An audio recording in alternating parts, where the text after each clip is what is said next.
pleasant morning to each of everyone. Today, we are in a chapter 7, the global citizenship. And now, let's talk all about the global citizenship. So, we have a key pointers in here.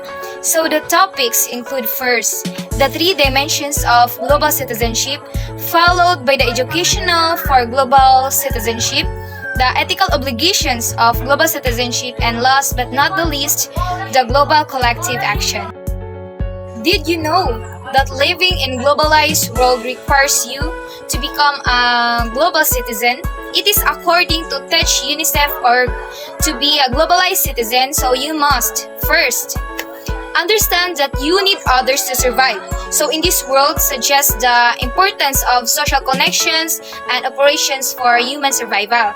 So it implies that rely on others for support, whether in terms of relationship, community, or collaborations, is fundamental for a person's well-being and overall survival. So humans as social beings often thrive when they recognize and embrace their independence with others. Okay, so second is protect your country and the world when called upon to do so. So it emphasizes the idea that being a global citizen involves a responsibility to protect not only one's own country but also contribute to well-being of the world when called upon. So because it encourages individuals to transcend national boundaries and actively engage in promoting global peace and prosperity. So the third, stands up and defend against injustice happening in your immediate community and the world. Okay, so these statements underscores the rules of a global citizen in addressing injustice by advocating for fairness not only within the immediate country but also in a broader global scale. So the idea is to promote a sense of solidarity and empathy that extend beyond local boundaries, urging individuals to be proactive in confronting and addressing injustice both locally and globally. So the fourth, understand interconnectedness. So as a global citizen who understand interconnectedness, so it means recognizing the independence of individuals, communities, and nations worldwide. So in essence, understanding interconnectedness as a global citizen emphasizes the importance of considering the broader implications of our actions and promoting collaborations for the greater good of the interconnectedness global community. So the fifth, last but not the least, the respect of value diversity. So it is respecting and valuing diversity means recognizing and appreciating the rich tapestry of difference among individuals, cultures, and societies worldwide. So this mindset encourages inclusivity, understanding, and collaborations across cultural, ethnic, and social boundaries for studying a world where people can coexist, harmoniously drawing strengths from their differences rather than allowing them to create division. The 3 dimensions of global citizens. So first, the social responsibility. It subsumes global justice and disparities, altruism and empathy, global interconnectedness, and personal responsibility. So in essence, it emphasizes a comprehensive approach to societal contributions that consider both local and global contexts. It encourages compassion, recognizes interdependence, and underscores individuals' accountability. Second, the global competence. It entails self-awareness, intercultural communications, and global knowledge. So, in the global competence involves understanding oneself's effective intercultural communications and possessing a broad knowledge of global affairs. It encompasses self-awareness, the ability to navigate interactions across diverse cultures, and a well-rounded understanding of global issues. And the last, the global civic engagement. It includes involvement in civic organizations, political voice, and global activisms. So the global civic engagement, it entails active participation in civic organizations, expressing political voice and engaging in global activism and involves individuals contributing to social and political causes on a global scales, advocating for positive change and actively participating in civic responsibilities beyond national border. Educations for global citizenships. It emphasizes fostering awareness, understanding, and respect for diverse cultures, promoting environmental sustainability, and encouraging active participations in addressing global challenges. It aims to cultivate individuals who can contribute positively to an interconnected world. So first, the global citizenship. It is a choice unlike national citizenship, which is given by birth, and a mindset based on his levels of awareness of the connectivity between the world around him and the bigger world. So the global citizenship is a conscious choice unlike national citizenship granted by birth. It reflects a mindset shaped by one's awareness of the interconnectedness between their immediate surroundings and the broader global community. So second, the global citizenship requires self-awareness, awareness for others, and the sense of responsibility towards them. So the global citizenship involves being self-aware, understanding others, and feeling a responsibility towards them. It requires individuals to recognize their place in the world, emphasize with diverse perspectives, and actively engage in fostering a sense of shared responsibility for the well-being of others globally.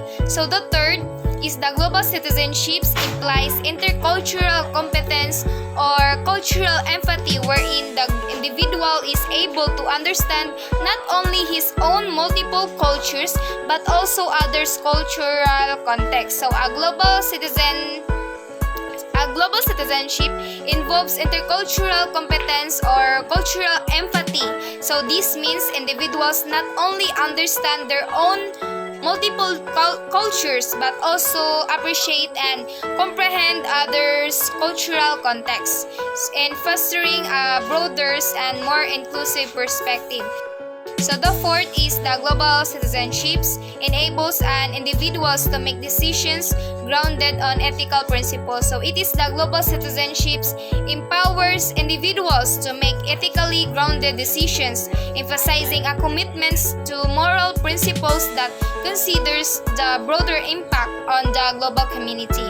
So the last is the global citizenships implies the individual's participations in both local and global affairs in broad socio-economic, political, and cultural issues and concerns. So this is the actions components of global citizenship. So this global citizenship involves actively participating in both local and global affairs, addressing broad socio-economic, political, and cultural issues. So this active engagement represents the practical actions-oriented aspects of being a global citizen.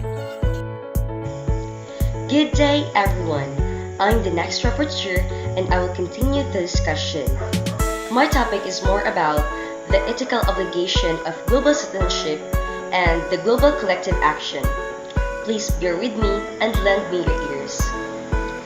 Ethical obligation of global citizenship. Being a global citizen means you're part of the world, not just your local community. It is important to get involved in how the world is run. One way to do this is by joining groups that work for the good of society. First, this means you're aware of what's happening in the world, not just your local area. Second, you understand how politics can shape the world and affect your life. Third, you realize that everyone needs to play a part in how the world is run. Fourth, you believe in the power of people working together and ready to be part of it. Being a global citizen is really important for two main reasons. Firstly, many problems we face are worldwide, partly because of the spread of Western culture. Secondly, a lot of our issues from the way the world is currently run, with focus on a certain ways of producing goods, running things, and creating culture. This means that just taking action globally often isn't enough. Global collective action.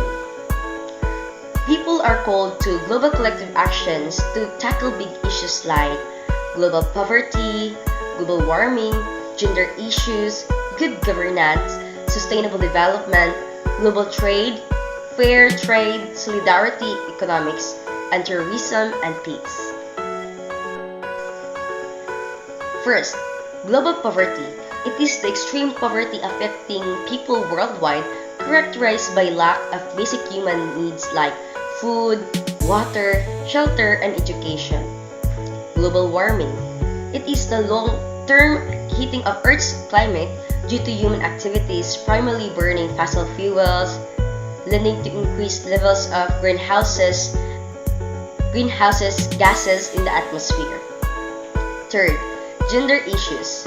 Problems and discussions related to the rights and rules of men, women, and non-binary individuals, including topics like gender equality and discrimination. Fourth, good governance. It is the decision-making and implementation processes that are participatory, accountable, transparent, effective, efficient, and follow the rule of law. The fifth, sustainable development. It is the development that meets present needs without compromising the ability of future generations to meet their own needs, balancing economic growth, social inclusion, and environmental protection. 6. Global trade, fair trade, solidarity economics. It is the exchange goods and services between countries, advocating for fair payment to producers in developing countries, alternative economic approach, emphasizing cooperation, mutual aid, and ethical relationships. 7. Terrorism and peace. It is the use of violence for political purposes, state of tranquility, harmony, security, and equality within and among nations. If we work together as active and participative citizens, we can generate ideas to solve these global problems and choose the best solution that benefit everyone. That's all my report. Thank you for listening. God bless us all.